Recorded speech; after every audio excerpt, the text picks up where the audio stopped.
प्रणाम नमस्कार। और हमनी के बानी सन अपना गाँव में जग में और खेसारी जी के पिताजी हैं यहाँ के। और यहाँ के खेसारी जी के पिताजी माताजी आज जग के जजमान बन रहे लो थी जग के। और महाराज जी कथा कहते हो दे आरती जग में आरती भल आरती क के प्रसादी मिलल है, दान दक्षिणा भी बहुत दिया। कैसा लगता अपना गाँव में होता जग? ये धरती के भाग बा। ये नगरी में श्री राम के भजन जब से हो रहल बा, बड़ी खुशी के बात बा। खुश से दुनिया दंग बा। ये बड़ा असली रूप में दुनिया आ गई बा कि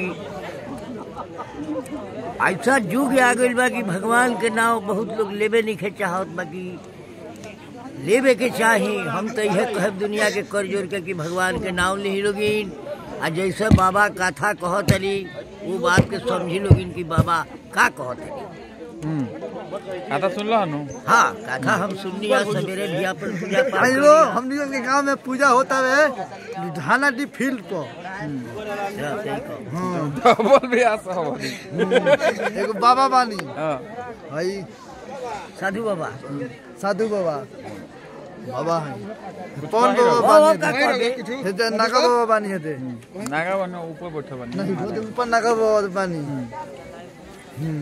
अरे काल उतरा तनिया चल गोड़ लग अभी बिना रह जाए। हां कल बानी काली को भजन हां त आवे न कह दी महाराज जी से कि पहले भजन होई ने बोल दिया। ठाकुर जी के दर्शन करिए। जय श्री राधे। काले को भजन होई। ए मर जाए ए ठाकुर जी के तनी गोड़ लग।